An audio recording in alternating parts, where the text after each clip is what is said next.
तो प्यारे बच्चों, इस वीडियो में डिस्कस करेंगे डीओई की तरफ से प्रोवाइड किए गए क्लास 8 के लिए मिशन मैथमेटिक्स असेसमेंट वर्कशीट को, जो कि चैप्टर 5 से है, स्क्वायर्स एंड स्क्वायर रूट्स, वर्ग और वर्गमूल। मोस्ट इम्पॉर्टेंट क्वेश्चन है। इससे पहले सभी वर्कशीट और असेसमेंट का सॉल्यूशन दोनों मीडियम में अपलोड है। कमेंट में लिंक मिलेगी, देख लेना। मोस्ट इम्पॉर्टेंट क्वेश्चन है। असेसमेंट की प्रैक्टिस कर लेना, काफ़ी क्वेश्चन रिपीट होते हैं। क्वेश्चन पे आ जाओ। क्वेश्चन है, question number 1 to 5 are multiple choice questions. प्रश्न संख्या 1 से 5 बहुविकल्पीय प्रश्न है। Select the most appropriate option from the given options. दिए गए विकल्पों में से सर्वाधिक उपयुक्त विकल्प का चयन कीजिए। क्वेश्चन नंबर 1 है, which of the following numbers has 4 at its unit place. निम्न में से किस संख्या का इकाई का अंक 4 है। इकाई का अंक 4 है, मतलब कि जैसे यहाँ पर 8 है, ठीक है, तो 8 का स्क्वायर करेंगे तो 64 आएगा। इसमें 7 का स्क्वायर करोगे 7 7 जा 49 आ जाएगा, 9 आएगा, ये नहीं होगा। इसमें 6 का स्क्वायर करोगे 6 6 जा 36, इसमें 6 आएगा, ये भी नहीं होगा। इसमें 4 4 जा 16, ये भी नहीं होगा। तो ये आपका आंसर हो जाएगा ए ऑप्शन फर्स्ट में, ठीक है। कैसे, ध्यान से देखो। आंसर 1, आंसर 1 ए ऑप्शन आपका करेक्ट है। 18 का स्क्वायर, चाहो तो पूरे के स्क्वायर करो या फिर केवल 8 का स्क्वायर कर दो। आप केवल 8 का पता चल जाएगा, ठीक है ना। यूनिट डिजिट चाहिए, 8 8 जा 64, तो 4 आ जाएगा। इसी प्रकार पूरे के स्क्वायर करोगे तब भी 4 ही आपको मिलेगा यूनिट डिजिट पर, ठीक है। ये चीज़ ध्यान में रखना, ठीक है। तो यहाँ पर पूरे 18 का स्क्वायर करने का मतलब नहीं है। अगर आपको करना है तो 18 का स्क्वायर भी आप कर सकते हो, ठीक है। 18 × 18 आएगा 324, ठीक है। तो इसमें भी 4 आ जाएगा यूनिट डिजिट पर, ठीक है। तो इस प्रकार आप सीधा जो इकाई का अंक का यूनिट डिजिट पर है इसी का स्क्वायर कर देना, यहाँ पर पता चल जाएगा कि 4 आ गया है, ठीक है। तो फर्स्ट में आपका ए ऑप्शन हो जाएगा, ठीक है। ऑप्शन नंबर ए राइट है क्वेश्चन नंबर 1 में। क्लियर है। अगले क्वेश्चन पे आ जाओ। कहीं पर कोई डाउट होगा बताना, ओके। तो फर्स्ट क्वेश्चन में ए ऑप्शन हो गया। सेकेंड क्वेश्चन देखो, the smallest whole number which must be multiplied with 90 to make the product a perfect square number is.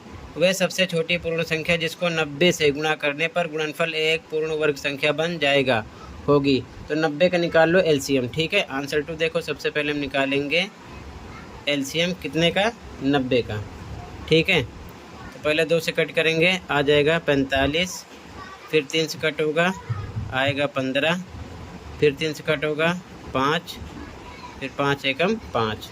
तो मतलब कि इसके फैक्टर हो जाएंगे 2 × 3 × 3 × 5। ध्यान से देखो, यहाँ पर इसका पेयर है, इसका पेयर नहीं है। तो मतलब कि अगर हम एक बार 2 से एक बार 5 से मल्टीप्लाई करें तो ये नंबर एक परफेक्ट स्क्वायर हो जाएगा। तो 2 5 जा 10, यानी कि हमें 10 से मल्टीप्लाई करना होगा कितने में, 90 में, एक वर्ग संख्या बनने के लिए, ठीक है। तो यहाँ पर आपका बच्चों ऐसा ऑप्शन सी है, ठीक है। तो सी ऑप्शन इसमें करेक्ट हो जाएगा, 10 आएगा आंसर, ठीक है। तो यहाँ पर आपका सी ऑप्शन हो जाएगा क्वेश्चन नंबर 2 में। क्लियर है। अगले क्वेश्चन पे आ जाओ। अगला क्वेश्चन है, द स्क्वायर ऑफ 0.07 इज।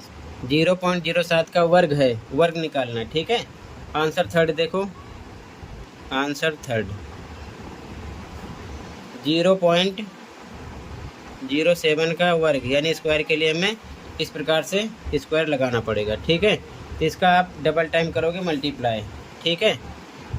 ये आ जाएगा 0.07 × 0.07। इसका करो मल्टीप्लाई।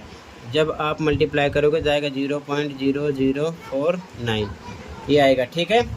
तो ऐसा ऑप्शन आपका हो जाएगा बच्चों। ध्यान से देखो कौन सा ऑप्शन होगा ऐसा। तो ऐसा ऑप्शन आपका है बी ऑप्शन, ठीक है। इसमें बी ऑप्शन करेक्ट हो जाएगा। क्वेश्चन नंबर 3 में बी ऑप्शन करेक्ट हो जाएगा। यहाँ पर आपका बी ऑप्शन करेक्ट है, ठीक है, क्वेश्चन नंबर 3 में। अगला क्वेश्चन देखो, क्वेश्चन नंबर 4,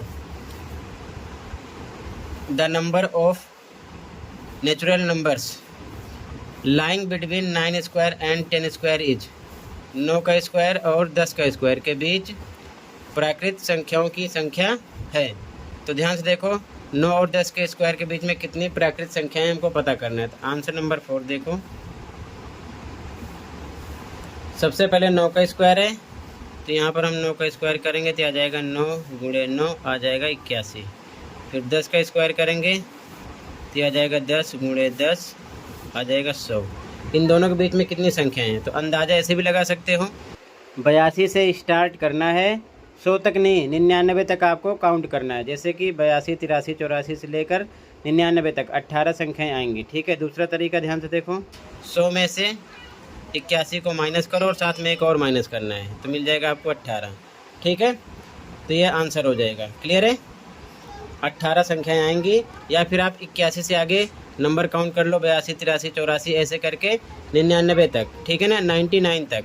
ठीक है, क्योंकि इनके बीच का होना चाहिए। ठीक है, तो 18 संख्याएं मिलेंगी। ठीक है, या फिर 100 में से 81 घटाकर एक और माइनस कर देना तो पता चल जाएगा। ठीक है, तो यहाँ पर आपका कौन सा ऑप्शन हो जाएगा, ध्यान से देखो, यहाँ पर आपका ए ऑप्शन हो जाएगा, 18 वाला। ठीक है, ए ऑप्शन राइट है क्वेश्चन नंबर 4 में। ठीक है, अगला question number 5, the value of root 1.44 is. Root में 1.44 का मान है, ध्यान से देखो, रूट में 1.44 का मान है। तो क्वेश्चन है आपका रूट में 1.44, तो इसका वर्गमूल क्या निकलेगा, ध्यान से देखो, स्क्वायर रूट, इसको लिख सकते हैं 1.2 इंटू 1.2। ठीक है, अब इसे डबल टाइम मल्टीप्लाई करोगे यही आएगा, तो पेयर में से एक निकलेगा, 1.2 आ जाएगा। ठीक है, तो यहाँ पर आपका क्वेश्चन नंबर 5 में 1.2 डी ऑप्शन करेक्ट हो जाएगा, ऑप्शन नंबर डी। ठीक है, यहाँ पर आपका ऑप्शन नंबर डी करेक्ट हो जाएगा क्वेश्चन नंबर 5 में। ठीक है, अगला क्वेश्चन देखो ध्यान से, question number 6, find the square root of 2304 by prime factorization method. अभाज्य गुणनखंड विधि द्वारा 2304 का वर्गमूल ज्ञात कीजिए। सॉल्यूशन देखो ध्यान से, इंपॉर्टेंट क्वेश्चन है। ठीक है, ध्यान से देखो सॉल्यूशन को।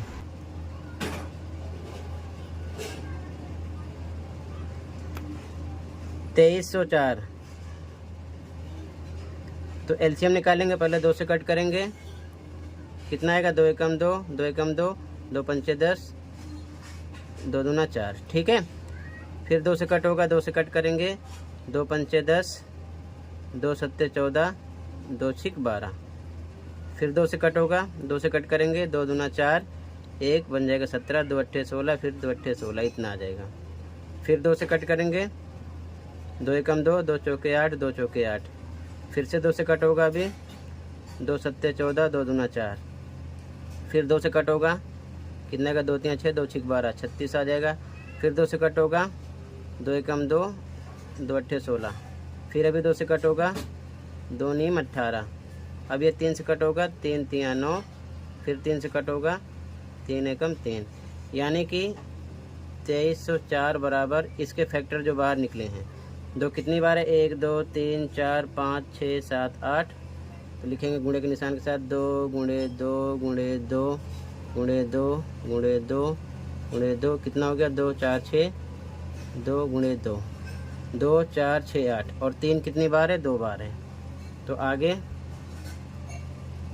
3 गुणे 3, पेयर कितने कितने का बनता है, 2 2 का, एक पेयर बनेगा, एक इसका बनेगा, एक इसका बनेगा, एक इसका, एक इसका। ठीक है, इसमें से एक बार 2 निकलेगा, इसमें से भी 2, इसमें से भी 2, इसमें से भी 2, इसमें से 3, आपस में इनका करो मल्टीप्लाई, कितना आ जाएगा, 48। ठीक है, और डबल टाइम अगर आप 48 का 48 से मल्टीप्लाई करोगे तो आपको 2304 ही मिलेगा, ये चीज़ ध्यान में रखना। ठीक है, यहाँ पर आप ऐसे ही रूट लगा दो। ठीक है, यहाँ पर भी, और फिर रूट में से पेयर बनेगा, बाहर निकाल लेंगे तो इस प्रकार से आएगा, यहाँ पर नहीं लगाना। ठीक है, ये आंसर नंबर 6 हो जाएगा। ठीक है, 2 2 का पेयर बनता है, ध्यान रखना। ठीक है, अभाज्य गुणनखंड विधि में। अगला क्वेश्चन देखो, कहीं पर कोई डाउट होगा बता देना। क्वेश्चन नंबर 7 और लास्ट है, find the square root of 9216 by division method. विभाजन विधि द्वारा 9216 का वर्गमूल ज्ञात कीजिए। ध्यान रखना, ये था प्राइम फैक्टराइजेशन मेथड यानी कि अभाज्य गुणनखंड विधि, और अब हम करेंगे विभाजन विधि द्वारा यानी कि डिवीजन मेथड से। ठीक है, ध्यान से देखो, ध्यान से देखो आंसर नंबर 7। क्वेश्चन है 92/16। ठीक है, अब क्या करेंगे विभाजन विधि से। सबसे पहले पेयर बनाओ 2-2 का, ऊपर से एक इसका बना एक इसका बना। तो इधर से इस पेयर पर ध्यान देना, कितना 92। मतलब नंबर ऐसा देखना आपको कि उसका वर्ग जो हो 92 से कम हो। तो वो संख्या कौन सी होगी। जैसे कि मान लो 1 का स्क्वायर करते हो तो 1 गुणे 1 कितना आ गया 1। इसी प्रकार 2 का करते हो तो 2 गुणे 2 कितना आ गया 4। इसी प्रकार 3 का करते हो तो 3 गुणे 3 कितना आ गया 9। इसी प्रकार 9 का करेंगे तो 9 गुणे 9 कितना आ जाएगा 81। अगर हम 10 का करेंगे तो कितना आएगा 10 गुणे 10 बराबर 100। तो 100 हो गया 92 से ज़्यादा। कम में क्या आ रहा है 81, यानी कितना आ रहा है 9। तो यहाँ लिखेंगे 9, यहाँ भी लिखेंगे 9। ठीक है, और 9 9 जा कितना होता है 81। इसके नीचे लिखना है 81, माइनस कर दो कितना आएगा 11। अब अगला पूरा पेयर उतारना है आपको, तो 16 पूरा उतरेगा। ठीक है, यानी 16 पूरा उतारेंगे। अब अगले स्टेप में इसको इससे मल्टीप्लाई करने पर यहाँ लिखा गया 9 9 जा 81। यहाँ पर इन दोनों को प्लस करके लिखते हैं, तो 9 में 9 प्लस करो कितना आ जाएगा 18। ठीक है, अब यहाँ पर हम 18 लिख लेते हैं ऐसे। तो सबसे पहले हम 18 में 1 1 ऊपर नीचे लिखकर गुणा करेंगे तो कितना मिलेगा 181 ही मिलेगा। ठीक है, उसके बाद में फिर से 18 लिखेंगे। अब 2 2 लिखकर गुणा करेंगे, तो जब 2 2 से गुणा करोगे तो आपको कितना मिल जाएगा 364 मिलेगा। ठीक है, तो यहाँ पर हम लिख देंगे 364। इसके बाद में हम डायरेक्ट 6 से गुणा कर रहे हैं, ध्यान रखना। 18 लिखकर ऊपर नीचे 6 6 लिखकर गुणा करेंगे तो कितना आएगा 6 6 36 6 आ जाएगा, हासिल 3। 6 8 48, 3 51। 51 का कितना लिखेंगे 1, हासिल आ जाएगा 5। और उसके बाद में 6 एकम 6, 6 में 5 मिलाएंगे तो कितना आ जाएगा 11। ठीक है, तो सेम इतना आ गया। मतलब कि आपको बारी बारी 18 लिखकर पहले 1 1 से, फिर 2 2 लिखकर, फिर 3 3 लिखकर, 4 4 लिखकर, 5 5 लिखकर गुणा करना है, जब तक कि 1116 ना आ जाए या फिर इससे कम आए, ज़्यादा ना हो। ये चीज़ ध्यान में रखना है। ठीक है, तो यहाँ पर 6 पर आएगा तो ऊपर लिख दिया 6, यहाँ भी लिखेंगे 6 और मल्टीप्लाई करेंगे पूरे में तो कितना आ जाएगा 1116। माइनस करेंगे कितना आ जाएगा 0। तो मतलब आगे लिखोगे आप यहाँ पर, इसे आपको लिखना नहीं है, ये चीज़ ध्यान में रखना, केवल मैंने समझाया है। ठीक है, तो आगे यहाँ पर आप लिखोगे बराबर में रूट में 9216 इक्वल कितना निकलेगा 96। यही आपका आंसर हो गया। और इसको अगर आप डबल टाइम मल्टीप्लाई करोगे 96 इंटू 96 तो आपको कितना मिलेगा 9216, यही मिलेगा क्वेश्चन। ठीक है, ध्यान रखना।